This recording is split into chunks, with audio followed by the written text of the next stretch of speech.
What's up, everyone? We're back. I'm Dr. Shah. Dr. Maxfield. Welcome back to our channel, Dr. Lee. We talk about all things skincare and dermatology. And this video we have mentioned for 4 years and is now finally here today. We are going to finally be talking about vitamin C. Yes, this is the video we have been waiting to make. Vitamin C. I don't know which direction this is going to show up for you. This is such a controversial ingredient, but it's a hero ingredient, but it's kind of unpopular now. We're going to talk about all things vitamin C, what it is, what it does, how to use it, should you be using it. You will be armed and equipped with knowledge by the time we are done. We're also going to be talking about the different types of derivatives of vitamin C because there's not only one form of vitamin C. And at the end, we'll talk about some of our favorite products that have vitamin C in them. So all things vitamin C, is it worth the hype? Is it not worth the hype? Here we go. Here we go. I think this is the perfect time that we're making the vitamin C video because I think vitamin C is at its nadir. I think it's at the lowest point in popularity that it will ever be. It was so hyped and now people are kind of tired of it and they're like, oh, it's irritating. I can't tolerate it. And some of that may be true, but here's what makes vitamin C valuable. It does a lot. But what is vitamin C? Vitamin C is an essential vitamin that we cannot create ourselves. We as human beings lack the enzyme to create this. But interestingly, our bodies are completely dependent on this vitamin. And when we don't have it, you get a tremendous amount of skin and mucosal changes that we see classically with scurvy.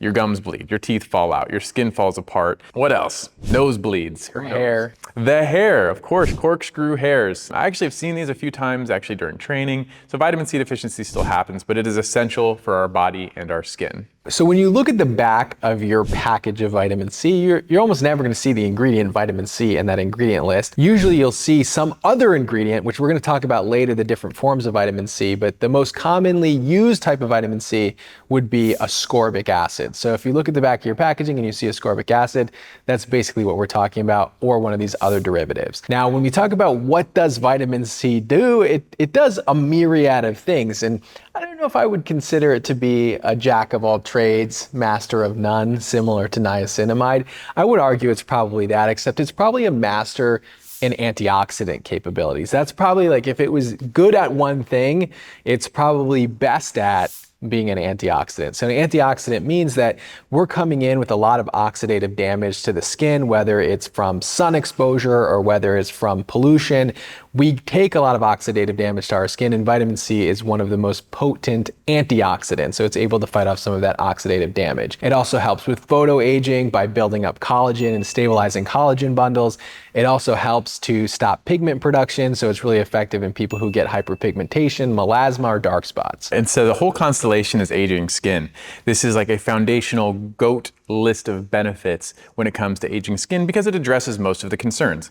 Fine lines, texture, wrinkles like dullness, brightening your tone. It's an essential cofactor for the enzyme that creates collagen, for crying out loud. It really does have a huge role across the board in an aging skincare routine. So in order to even produce collagen, vitamin C is a necessary cofactor in that reaction. So when we talk about replacing collagen without vitamin C, you cannot do that. You get vitamin C from other things, such as your diet. So when people always ask the question is like, why do I need vitamin C in my skincare if I can just take vitamin C by mouth? And you should be taking vitamin C by mouth. You're gonna get it in a lot of fruits, you're gonna get a lot of vegetables, you're also gonna get it in a lot of your proteins that you're getting if you eat meat. So it's like you're already getting vitamin C. The question is, what if I just take a super dose of vitamin C, which was very popular when I was growing up.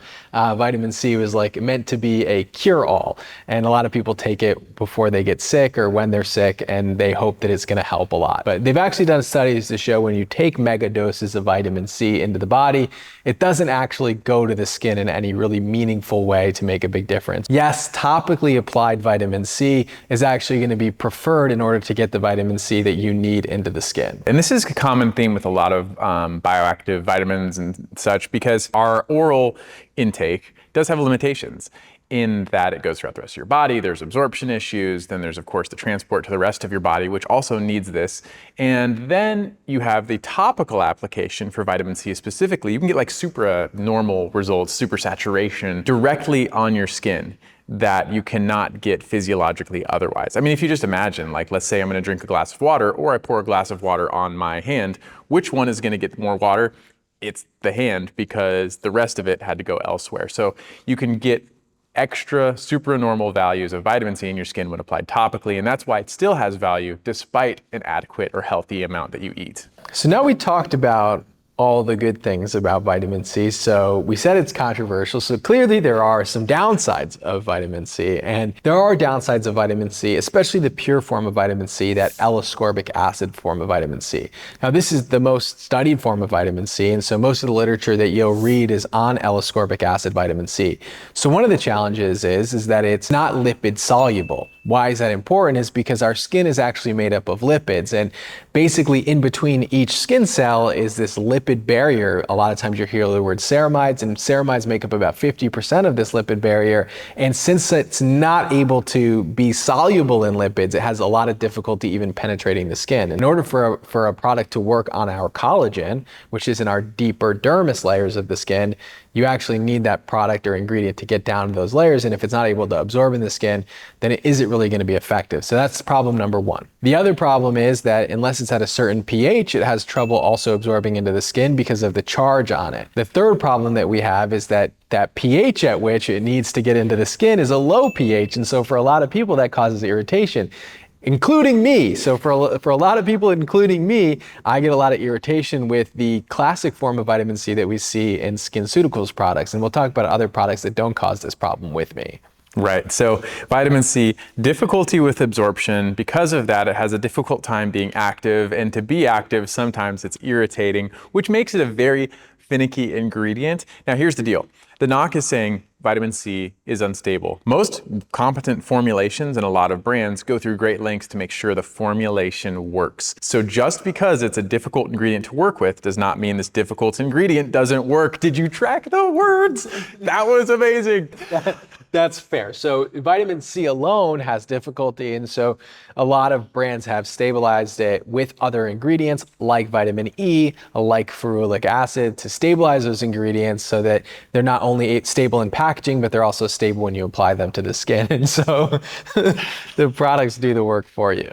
Right, so they've done the work, then you can choose to use it or not. So here's where it gets fun. I'm super passionate about vitamin C. I love content with nuance, which is also why I love YouTube, because you can actually talk about the details and the depth of a given topic. And so vitamin C, there are multiple types. L-ascorbic acid, we classically talked about, by far the most evidence-based, by far the most studied. And then we have these derivatives that were made to find solutions for the absorption, stability, and then try to make sure they're still effective. We're not going to cover them all because there are a lot, but we're going to highlight some of the ones you're probably going to see. The first one we'll talk about, I guess, is sodium ascorbyl phosphate.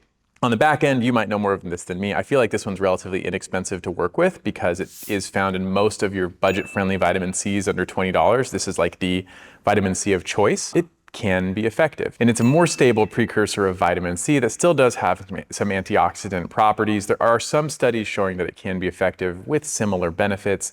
A common theme is going to be it doesn't have nearly as many studies as the tried and true L-ascorbic acid. But I think it's a reasonable alternative to use, especially if you're someone who doesn't have the budget for the more expensive classical forms. So sodium ascorbyl phosphate has a lot of similar benefits to pure L-ascorbic acid. So it's going to help with wrinkles, it's going to help with pigment. One of the interesting things that sodium ascorbyl phosphate does that a lot of the other vitamin C doesn't do is that there's some studies that show that it may help with acne. So this is a rabbit trail I went down years ago. I was looking for this study. I found one brand. I actually bookmarked, saved it, and put it in my study folder, which I have. And it's like a branded study from like the maker of sodium ascorbyl phosphate that helps with acne. There is another study though that is a randomized controlled trial. It shows that it might be helpful with acne, but I want to read to you the why, because this is very important and I do not believe it's specific at all to this form of vitamin C. They state that, one, it has a strong antimicrobial effect after 8 hours on Propionibacteria acnes. Okay, sure. I'm not sure that's unique to this one, but also it prevents the UVA-induced sebum oxidation up to 40%. So this is something we don't talk about much in the acne world. Part of the reason acne presents and is inflammatory is because of this oxidation of your sebum. I was actually talking to this with another group of dermatologists recently, and they proposed the same thing with their product. And in my mind, I was like, this is the feature that is actually an endpoint for all antioxidants. One of the ways you study the effectiveness of an antioxidant potential is by measuring its capacity to decrease oxidation of sebum. And so if your antioxidant is effective, it will probably decrease sebum oxidation, which in theory, all of them, in my opinion, could help with that portion of acne, purely that oxidation of sebum step in the acne pathway. So yes, SAP, sodium ascorbyl phosphate, might be helpful for acne. I'm not entirely sold that it's a unique and distinct benefit. Next up, let's talk about ethyl ascorbic acid, or 3-O ethyl ascorbic acid, depending on which brand you buy. This one is one of my personal favorites, and I've enjoyed this one for a few years. I don't think it gets the love that it needs, so let's build it up. And I don't think it's in many products, which I've seen a couple come out this year with it, and so I'm thrilled about that. The reason I like it, I think it's decently well studied. There are studies showing that this has some comparable effect to L-ascorbic acid clinically. It may not be as strong in certain studies, but it's comparable. There are also studies showing that it has significant improvements in stability, both being lipophilic, so you'll find this in your oily vitamin C stuff, but you'll also find it in your water-based vitamin C products, because it has like unique solubility properties.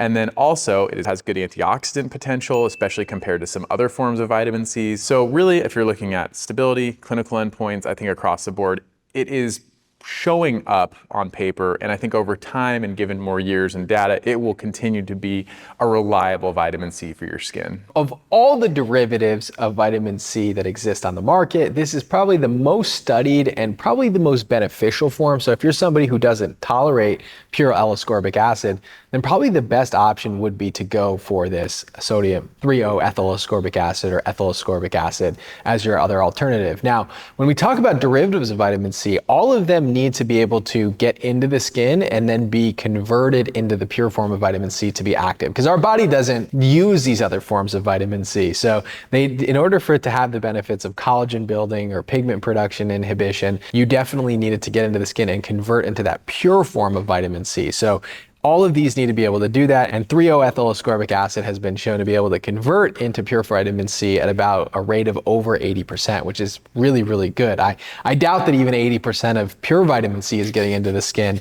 at that level. Yeah, very true. And the anecdote behind the stability, one of the things that just blew me out of the water with this is, okay, so you look at your vitamin C product, we'll talk about this later, it can oxidize, turn brown, right? I had a ethyl ascorbic acid product that was on my shelf for over 2.5, oh my gosh, it's actually been on there for like 6 years now.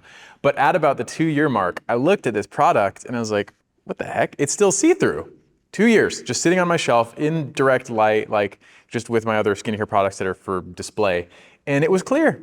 And it did eventually turn brown. But I think the anecdote of that is that it is very stable. And we actually have one here today. It's over a year old and is also still extremely clear. Now, is that a complete perfect marker of its efficacy? No, but it is a surrogate marker of how these can perform and how long they last. Another one that you'll probably encounter quite a bit is THD ascorbate. This is again a stable form of vitamin C. It's also a lipid soluble form of vitamin C, so it's able to get into the skin, but it's definitely less studied than 3-O ethyl ascorbic acid and even sodium ascorbyl phosphate. And so it's the least studied of the three derivatives, but it does show a lot of promise in some of the studies, whether it's anti-aging, whether it's with pigment. It does show some benefits to the skin, so it's promising, but it's not been studied as much as some of the other ones. I'm interested to see where time goes with this. I do think it's going to be valuable. I'm looking forward to the body of literature kind of backing up and supporting that. My main knock is that really mostly at this point, it hasn't really been studied alone, and it's very dependent on coexisting antioxidants in the formulation to even function as an antioxidant. So it needs a little help,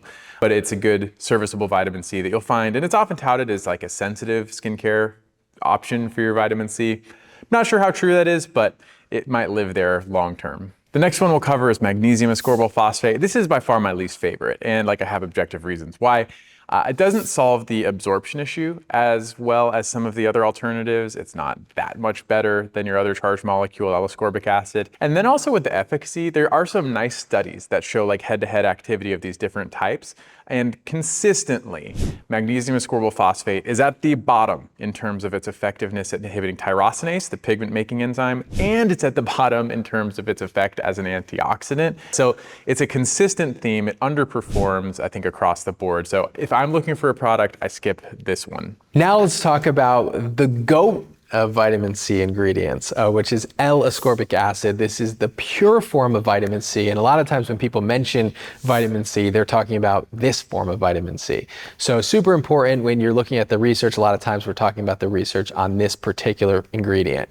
Now, most of the research on L-ascorbic acid vitamin C was pioneered by the founder of SkinCeuticals, Sheldon Pennell. So a lot of the research that we're going to reiterate on it was done at that level. So it's important to note that this was into the founding of the brand, which is why the SkinCeuticals CE ferulic is still considered to be the best vitamin C that's available over the counter to you. Some of the main findings in his research was that one, like Dr. Maxfield said, L-ascorbic acid is unstable and it has difficulty penetrating into the skin. And so he found in his studies that if you were to lower the pH below 3.5, as you got lower and lower, the absorption of vitamin C into the skin got higher. So when you're looking at L-ascorbic acid vitamin C, the dogma that came out of that is that the pH needs to be lower than 3.5 for it to effectively absorb into the skin. The second important thing that he found was that in order for it to be stable, it needs to be put with other antioxidants like vitamin E and like ferulic acid, because it helps to replenish vitamin E as well in the skin, and that makes it much more effective. And so when he did those things together, a lot of the studies that came out showed that it helps with collagen, it helps with wrinkles, has a powerful antioxidant benefits, and can help with any sort of pigmentary changes. These are the findings from those studies, and that's why we look for vitamin C in this formulation. Now, Kind of Steven is a creator on Instagram, and he has a really nuanced and good article on why some of this research done by Sheldon Pennell maybe not as reliable as we once hoped that it was. I'll link it below and you can kind of go through those nuances. I don't have any other better research to go off, so I still kind of rely on some of these studies that came out, and I still, as a creator, reiterate some of these things because there's no other better studies on L-ascorbic acid, and so we kind of stick with those still to this day. Right, and I think that's something that's very, very important to realize. In the cosmetic space, none of the studies that have been done would stack up with doctor clinical literature, and we accept that. So the reason I say that is because we, through medical school, through residency, we look at like cardiology research, right? These are monstrous studies, tens of thousands of people over 10 years, and that's the body of evidence that you have in cardiology. You look at cosmetic studies, and the threshold is something like 30 to 50 patients done over a period of 12 weeks. And that's the clinical study. And the in vitro studies, I think, are even more personalized and individualized. So there are always going to be flaws in all of our cosmetic literature. And so we kind of have to accept that, take what we can get from it and move forward. And when new things come out, like when a new study shows this is the better way, we can work with that. But it is going to be a common recurring theme that each study is going to have individual flaws in the cosmetic space. When I see 30 to 50, I'm like, pretty good. Yeah. Pretty good, honestly. Like 10, 5, I'm like, that's tough to get statistical significance. But 30 to 50 in a cosmetic study, I'm actually pretty overall happy with that, believe it or not, because most people don't even do that. So that I think is definitely a good start. For L-ascorbic acid, concentration matters. And so you want to get into this sweet spot. So sometimes I make it simple. I say like between 10 and 20%, but technically it's actually 8 to 20%.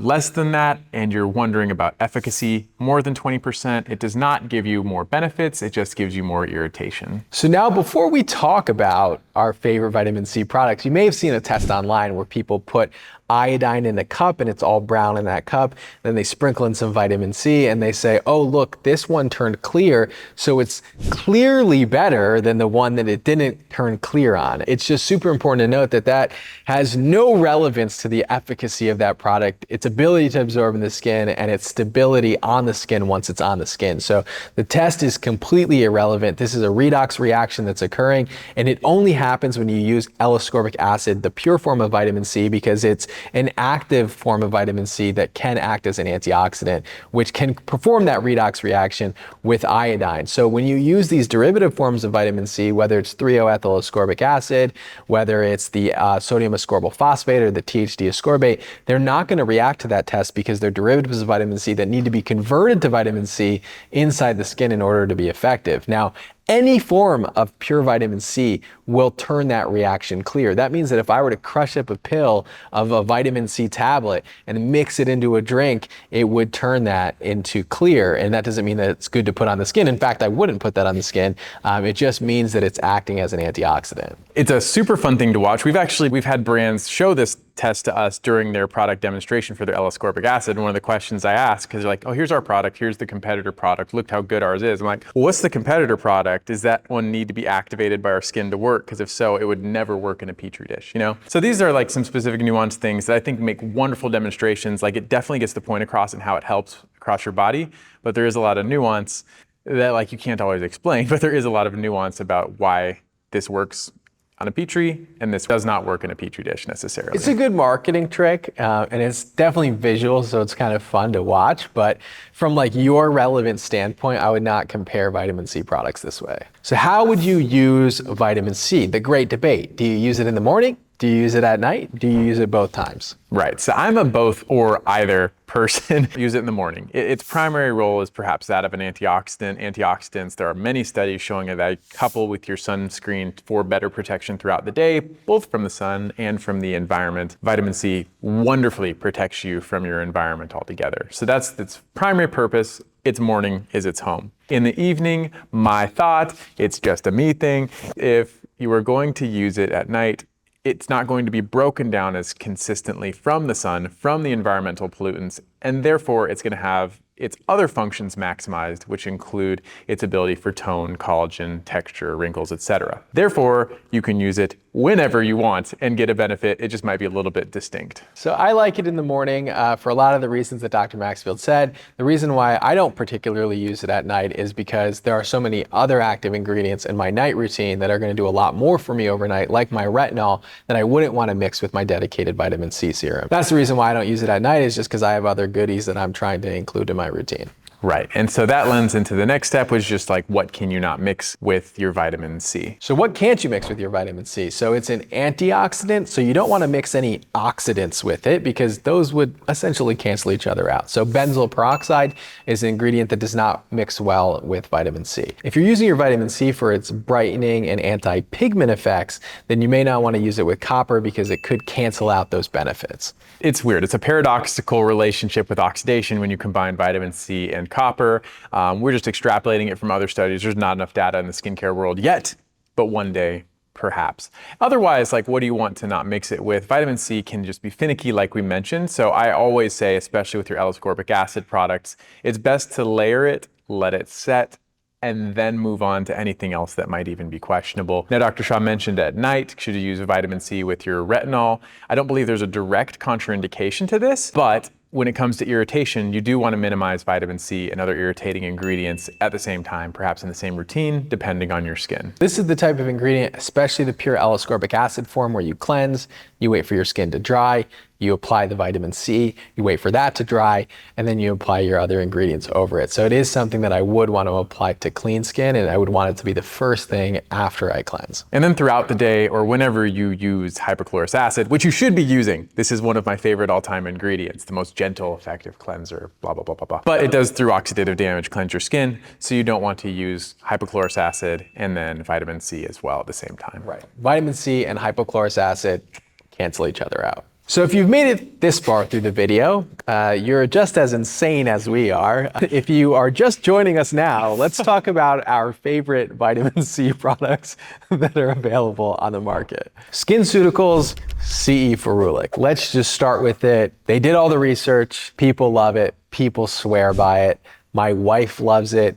She always buys more. I have a lot of dermatology friends that also swear by it. my skin does not react well to it. I've said it a million times before. It could be the pH, it could be the concentration of the vitamin C that's in it, it could be what else it's formulated with. My skin does not deal well with it. What's your experience been with CE Ferulic, the favorite of everybody? Oh, I like it. See, my skin tolerates it fine. I like the aesthetics. It's like watery, not super drippy, not super greasy. The body's good. I love the bread smell of vitamin C. Now, I think I just have had like net positive experience that I've conditioned myself to enjoy that. It's an acquired taste. Some people call it bread, some people call it hot dog water. Some people hate the smell of this product, but for some people it's very irritating. And it's not just me. I actually have a lot of patients that will tell me that they bought the SkinCeuticals vitamin C. And I would say that it's a high percentage, maybe like 30% of people don't react well. Maybe it's less than that. I feel like it's probably less than that. Maybe it's just anecdotal, my experience. The other thing about this product, I do believe, is that people are more likely to stick with it over other products. And I actually thought about this like when I was like pricing out my brand, like because we try to keep the prices as low as possible. And I thought to myself, are people gonna not want to use it as much because it's not expensive enough? Because this is like a thing, like even my wife, like I talked to her, I'm like, just because it's more expensive, like doesn't mean that it's better. Like, because I know how much these ingredients cost to formulate. And she still is convinced in her mind that because the SkinCeuticals vitamin C is more expensive than like the Timeless vitamin C, that it must be better. It must be. There's a lot of psychology involved with your consistency in skincare. I think another thing too is, yeah, let's say you spent, what is it? I think it's $200, close to $200. It's like $180 now, yeah, I think. That's a big investment. And so if you put that big investment forward, it's gonna hurt if you throw it away. So I'll bet even if it does irritate you, you're much more likely to try to push through this and use it than you would your $20 product if that's the way you went. So if you still really are interested in an expensive skincare product and you want to stick with SkinCeuticals because they've created vitamin C, I personally like the Silymarin CF product better. It's got a 0.5% salicylic acid. It's still got that ferulic acid in it. And for me, Silymarin is an incredible ingredient. We probably don't give it enough credence. There's a lot of evidence that it can be helpful for even melasma, compared it to hydroquinone in some studies. So Silymarin is an incredible ingredient. To me, my skin just tolerates this formula a lot better. I don't know if it's the pH, I don't know what's in it. Overall, my skin just does a lot better than it does with the other vitamin C. Yeah, I agree. This one is outstanding, and I think that's SkinCeuticals vitamin C's across the board. I like their Floritin CF as well, or their Floritin vitamin C, so they're great options. This has denatured alcohol in it. Denatured alcohol turns out isn't really that drying for most people, but it certainly can sting, especially if you have sensitive skin. Yeah, I love a good vitamin C serum, so I'm just gonna apply these as we go. For the person who doesn't want to spend $200, they're like, what's the dupe? There are a lot of great CEF versions. There is no product that other brands have tried to recreate more than this product. And you know why? It's because SkinCeuticals, to their credit, published a lot of data about their concentrations, which makes the product easy to replicate. That's like the vulnerability of products who are transparent.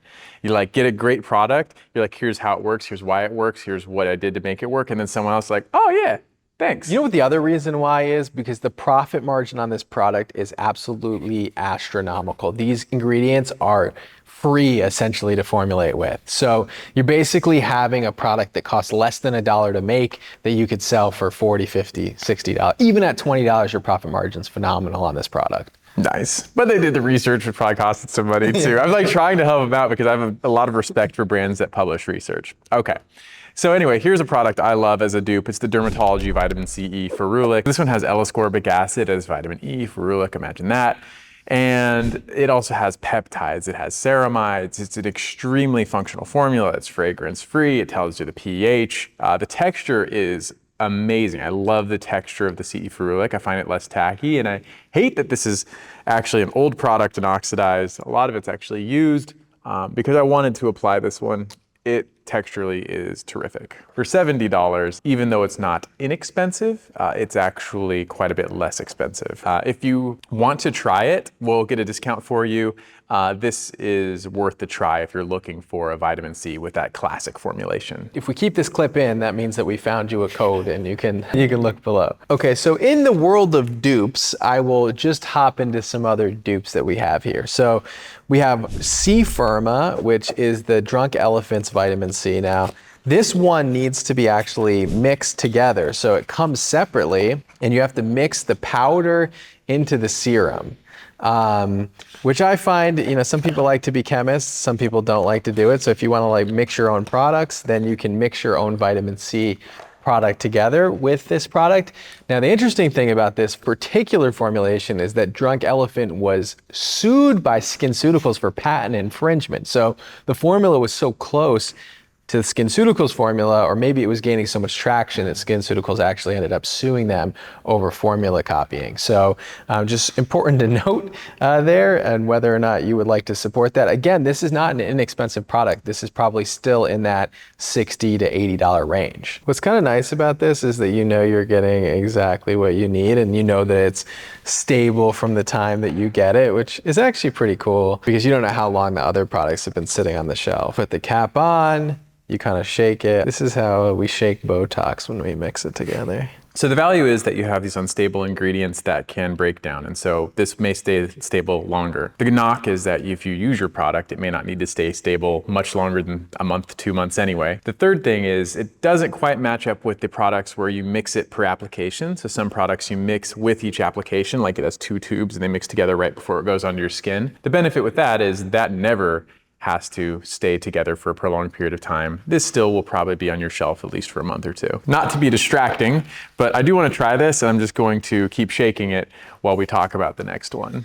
Next up is the Paula's Choice C15 Booster. Now, this formulation I've recommended several times in the past. I'm a big fan of Paula's Choice just in general. I think that they make overall good products. What's interesting thing about this one is that this is a product that I've recommended for a really long time. Again, 15% vitamin C, vitamin E, and ferulic acid, and fragrance-free. It's very, very, very, very similar to the SkinCeuticals formulation. But the interesting thing about this formulation, it's got that bread smell that you would normally. That's how you know it's real. So very, very similar to the SkinCeuticals formulation, and below that 3.5% pH level. The interesting thing about this one is that they've actually recently reformulated it to decrease the irritation from the product. So a lot of people do experience irritation with the formula, so they added ergothioneine to the formula to make it less irritating. And I've tried it on myself. I actually find this version to be much more tolerable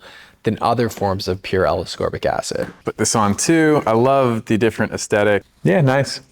Full body, little thicker serum, love it. And then do your magic. Snap the cap on, turn it up. Nice. This actually has a great texture too. So a lot of work for the Drunk Elephant vitamin C. If it's fun for you, great. If it's prohibitive for your starting point, just forget it. So next up, before we move out of the L-ascorbic acid vitamin C category, I just want to highlight 2 more products. So number 1 is this, because this is just an interesting version of L-ascorbic acid. These are the Neutrogena capsules. Now this is a fragrance-free form, and it does use the ascorbic acid active form of vitamin C. The nice thing about it is that it can be stabilized in these capsules, and so it's single use. You don't have to open the package. It doesn't need to be exposed to air. And the other interesting thing about this is that it's more of a lotion, which you don't really see a lot of L-ascorbic acid lotions. I really like capsules for travel. Like if you're somebody who likes to travel light, doesn't like to get your packages taken away, this really is a nice form to carry with you. So these are the Neutrogena 20% vitamin C capsules, and it does have a little bit of like an oily texture to it. And you see that with a lot of these ascorbic acids that are not serums. That is a nice texture. It's a very soft cream. And then last in the L-ascorbic acid category is a product that I don't like. This is the La Roche-Posay, which you all know we love La Roche-Posay, but that doesn't stop us from hating a product they create. So what I don't like about this is, one, that there are so many good vitamin C products out there that there's no reason to settle in the vitamin C category. The other reason why I don't like this product is that it's loaded with fragrance, and the fragrance is not particularly good. And then on top of that, you add in denatured alcohol for people who have sensitive skin. So now you have a low pH product, you have a notoriously unstable ingredient, you have fragrance in the product, and it's not particularly cheap either. So this is probably one of my least favorite but popular vitamin C products. I was talking about this product at work, and the nurses who love fragrance, even they were like, it's too strong. Like they'll never turn down a fragrant product if this is too much for them. I love La Roche-Posay moisturizers, cleansers, sunscreens, but their serums a lot of times are a big miss. Even their new Melazol serum is a miss for me so far. So the actual true last L-ascorbic acid vitamin C, because we don't have it with us, which is why we forgot about it, is the L'Oreal Paris L-ascorbic acid vitamin C. It also is fragrance, but it gets a pass. The reason though L'Oreal Paris gets a pass from me, and even from the legend himself here, is that it's quite unique. So it takes L-ascorbic acid, it combines it with salicylic acid for, it's not completely novel, but a good formulation. The formulation is exceptionally stable. They broke the rules with the pH to create a very skin normal pH L-ascorbic acid product that's still, L'Oreal has an insane R&D. It's world-class, premier. And through that, it's stable, it's absorbed, and it's functional with a lot of data behind each step. So I'm a big fan of that one, especially for someone with acne-prone skin. It would be the perfect vitamin C serum if it wasn't for the fragrance. Like it was this close. I still love it, and I think it's unique even with fragrance, and there are products that I think are unique that still have fragrance in them, but it would have been perfect. So just keep that in mind, L'Oreal Paris. Now let's talk about the last two vitamin Cs that we have here that are relatively unique. So you have the one from Matter of Fact, and this does have L-ascorbic acid, it does have ferulic acid, very limited ingredient list, which you'll notice about this product. It even has a little bit of urea in it, and I don't know what the concentration of urea is. And urea is one of those ingredients where, like, if you're not gonna mention the percent, don't even mention the ingredient at all. Urea is critical to know the percent because what it does at 10% versus what it does at 5% or 2% or 1% is completely different. If you want a product that's gonna have benefits with urea, you need 10%. I mean, those are the facts. So with this particular product, Matter of Fact is it has one of the most interesting textures of all the products. This is L-ascorbic acid, but it's not liquidy. It's like, it feels very oily, and this is the propanediol. Yeah, this is getting wiped off. This is not making it to my face. It's just a texture I don't enjoy. It's just too oily for me. But if you have dry skin, this is gonna fall into the category similar to the Neutrogena one, actually, that it might sit well with you. Yeah, a lot of people won't like this formula, so it's just something to point out. It is L-ascorbic acid, but it really has that oily texture to it. And then the last one that we'll mention here is the Medicate. And this is, the reason why we're gonna mention it is because it is not the pure form of vitamin C. It's a 3,0-ethyl ascorbic acid vitamin C, which we mentioned, we think is probably one of the best forms of vitamin C that's not pure form of vitamin C. This one's interesting because I've had it for over a year, and it has not oxidized, not in the least bit. So we'll have Dr. Maxfield try it out. This is their Super C ferulic. Yeah, so this is ethyl ascorbic acid, ferulic, crystal clear. I'll put it on my hand. I tried it on before we started shooting, and it's another oil base one, or it's at least got an oily aesthetic. Yeah, it's actually a little bit lighter than the previous. So this is, again, probably for someone with more dry skin, but I love the stability of it. I love the fact that this product has ethyl ascorbic acid. The last one we'll mention for the third, fourth, or fifth time, we don't have this product with us. I have it at my house, and I've used quite a bit of it.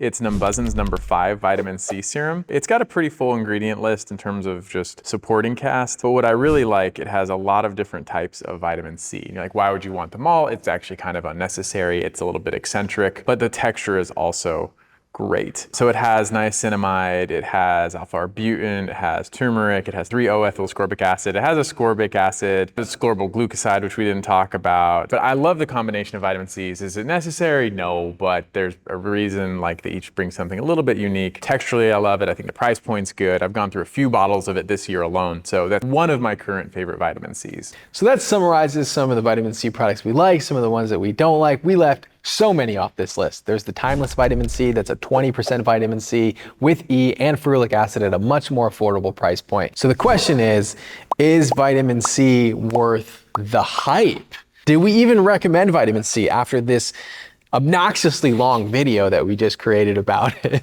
In my opinion, it's worth the hype. Is it for you? That is questionable because it may be too irritating. Maybe you've got other antioxidants you prefer.